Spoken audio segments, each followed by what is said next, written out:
The rain had not stopped since Tuesday, and you told yourself that was the reason your hands were shaking as you gripped the iron gate of Ridgemont Cemetery. It was not the rain. It was never the rain. 7 years to the day, and your body still could not tell the difference between grief and cold. You are Weston Calloway. Your name sits on the top floor of 3 different skyscrapers. Your signature has closed billion-dollar mergers before lunch. And yet, every October the 17th, you become nothing more than a man who could not save his own daughter, walking alone toward a small gray headstone that reads Marlowe Calloway, beloved daughter, 8 years old, forever. You never bring security on this day. No assistance, no phone calls, no board meetings. Squeezed between grief. Just you, bouquet of white ranunculus because they were her favorite, and the particular silence of a cemetery in late autumn, where even the wind seems to know better than to speak.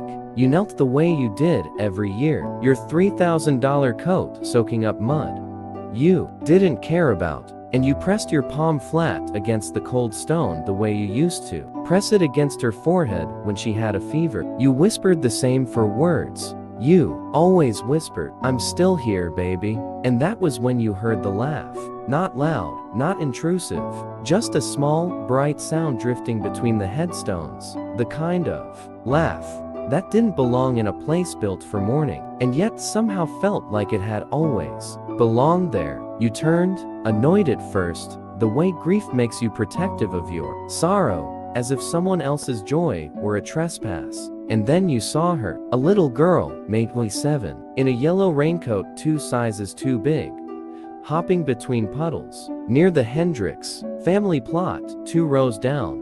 Ordinary, remarkable, until she turned her head to look at something in the grass, and the gray afternoon light caught her eyes. Your breath left your body. They were not similar. They were not close. They were exact. That specific pale gray-green, ringed with a thin band of gold near the pupil, a color so rare that Marlowe's pediatric ophthalmologist once told you in 11 years of practice, she had only seen it twice. Once in your daughter, and now, impossibly, in a stranger's child, standing 40 feet from her grave. You told yourself it was grief playing tricks. 7 years of missing. Someone can make a mind desperate enough to see her in strangers, in songs, in the particular way sunlight falls through a window in autumn. But this was not a trick of light. This was not longing dressed up as memory. This was real, and it was standing in the rain, laughing at a puddle. You didn't realize you had stood up until your knees ached from the sudden movement.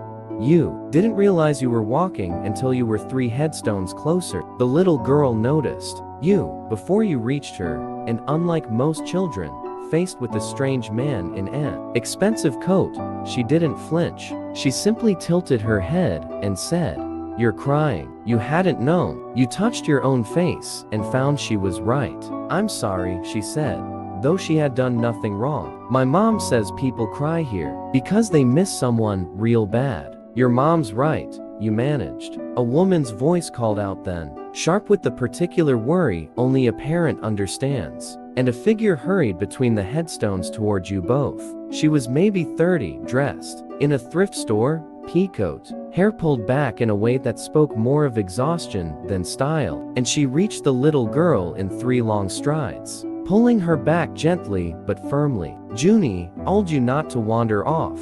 Then to you, apologetic and guarded, all at once, "I'm sorry if she bothered you, sir." "She didn't." Your voice came out rougher than intended. "Her eyes. Where does she get her eyes?" The woman's face changed. Not confusion, something closer to caution. The look of someone who has been asked this question before and has learned to be careful with the answer. "Why do you ask?" "Because they belong to my daughter." The silence that followed felt like it lasted an hour, though it could not have been more than 3 seconds. The woman's hand tightened on her daughter's shoulder. Her name, you would learn, was Odessa Hartley, and the look on her face was not the look of someone caught in a lie. It was the look of someone who had spent years bracing for a conversation she never thought would actually happen. "Your daughter," she said slowly. "What was her name?" "Marlowe. Marlowe Calloway." Odessa closed her eyes. When she opened them again, they were wet. Junie received corneal transplants when she was 2 years old. She said, each word, deliberate, careful, as though handling something fragile. She was born with a degenerative condition. We were told she'd never see clearly, never see at all, without a donor match. We waited 14 months on that list. The hospital never told us the donor's name. Confidentiality, they said. All I know is that some family, somewhere in the middle of losing everything, still said yes. Still gave a piece of their child so that mine could see the world. You did not remember sitting down. You do not remember your knees hitting wet grass a second time that day. But you remember Odessa kneeling in front of you, her hand hovering uncertainly near your shoulder, and you remember saying, in a voice you barely recognized, as your own, I signed that form. 3 days after the accident, I couldn't save her. I thought if some part of her could still exist in the world, still see sunrises, still see her mother's face in someone else's memory of loving someone, then losing her wouldn't be complete. I never knew who received it. I never let myself ask. I was afraid finding out would make it too real, and not real enough, both at the same time. Junie, who had been watching the two adults with the solemn patience children sometimes carry without explanation, stepped closer and placed her small hand on your arm. Is that why my eyes are pretty? She asked. Because they were hers first? You laughed, and it broke something loose in your chest that had been sealed for 7 years. A laugh tangled so tightly with grief that you couldn't tell anymore where one ended and the other began. Yes, you said. That's exactly why. What? You did not know that day. Kneeling in the mud between two families bound by a tragedy neither had chosen, was that this would not be the last time you saw them. Odessa gave you her number with visible hesitation, the kind of hesitation that comes from a woman who has learned that men with your kind of money rarely stay involved in anything that doesn't serve them.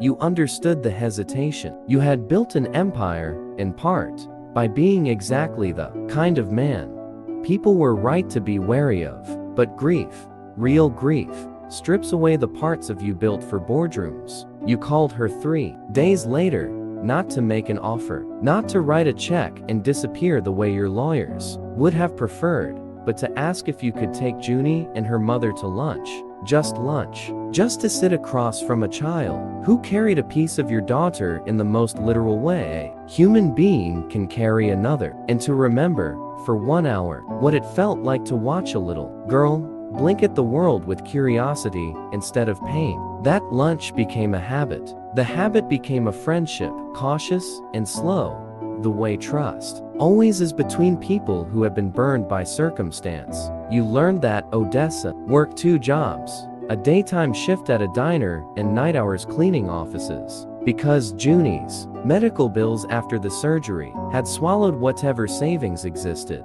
and then some. You learned that Junie's father had left before she was even born, unable or unwilling to stay for the uncertainty of a child who might never see. You learned that Odessa had never once, in 5 years of struggle, considered giving up, not on the surgery, not on the bills, not on the exhausting daily labor of raising a child alone in a country that makes very little room for mothers like her. You recognized something in Odessa Hartley that you had not let yourself feel in 7 years. Not romantic, not simple, something closer to kinship.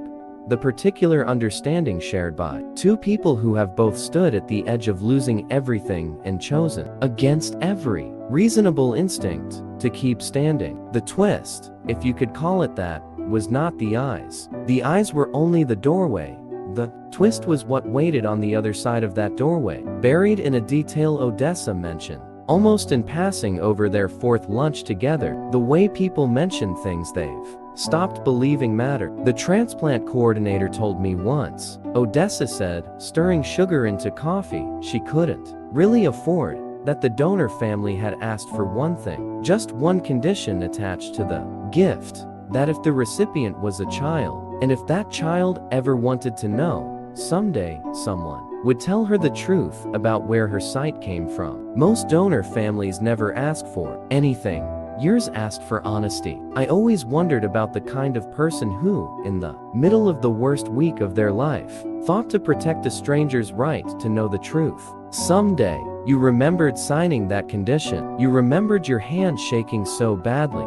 The hospital notary had to hold the clipboard steady for you. You had done it because Marlowe, even at 8 years old, hated when adults kept things from her for her own good. She used to say, with the particular fury only a child can summon, that secrets kept to protect people were still secrets, and secrets always found a way to hurt worse later. You had honored that condition in her memory, never imagining that 7 years later you would be the one receiving the truth you'd once protected for a stranger. Winter came, and with it came a decision that had been building quietly in you since that first afternoon in the rain. You did not tell Odessa at first. You spent weeks working with lawyers, not the kind who write checks to make problems disappear, but the kind who build something meant to last. You established a foundation in Marlowe's name, one dedicated to covering transplant costs, follow-up surgeries, and the crushing financial weight that so often falls on families like the Hartleys after a medical miracle saves a child's body but nearly bankrupts everything else. You did not do this as a donor writing a check from a distance. You asked to be involved. You wanted to sit on hospital floors with families in the exact position you and your late wife had once been in, powerless and terrified, needing someone with resources to simply show up and care. When you told Odessa, she did not thank you the way you expected. She cried, but not from gratitude alone. She cried because for 5 years, she had carried the exhausting belief that no one was coming to help, that survival was a debt she would spend the rest of her life repaying alone. And here, impossibly, was proof that sometimes the universe closes a loop it never explained opening in the first place. Junie, for her part, understood none of the financial complexity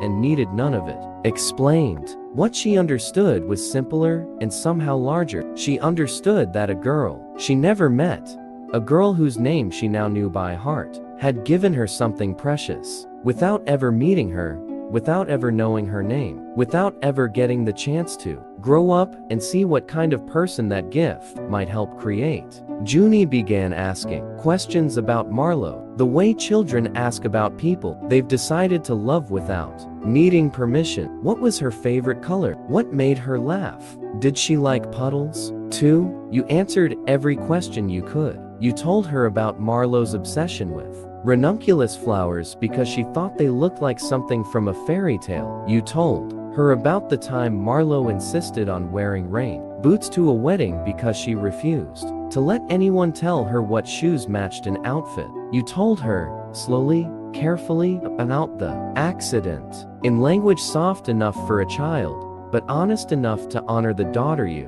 refused to let become a sanitized memory. And somewhere in those months of shared grief and shared joy, something shifted in you that you hadn't expected. The cemetery, once a place you visited alone in silence, became a place the three of you visited together. Junie, kneeling to place a single white ranunculus beside the headstone every October, her small voice reading the inscription out loud, not because she needed to, but because she wanted Marlowe to know someone still said her name. You had spent 7 years believing that love, once lost that completely, could never be rebuilt into anything resembling wholeness. You had built walls out of grief, so tall that even your own reflection had trouble reaching you. But sitting in a diner booth on a Tuesday evening, watching a little girl with your daughter's eyes laugh so hard at something her mother said that she nearly spilled her milkshake, you understood something you had refused to understand for 7 long years. Loss does not end a story, it only changes who gets to carry it forward. The following October, when the 17th arrived again, you did not walk into that cemetery alone. Odessa walked beside you, her hand occasionally brushing yours in the way of people who have decided, without needing to say it out loud, that they intend to keep choosing each other. Junie ran ahead the way children do, afraid of a place built for endings, because to her it had become something else entirely, a place where a piece of someone she loved still lived, still watched, still somehow smiled through eyes that once belonged to a little girl who never got the chance to grow old. You knelt in front of the headstone the way you always did, but this time, you were not the only one who whispered, "I'm still here," you said. "And I brought someone I think you'd really love." Junie knelt beside you, placed the flower gently against the stone,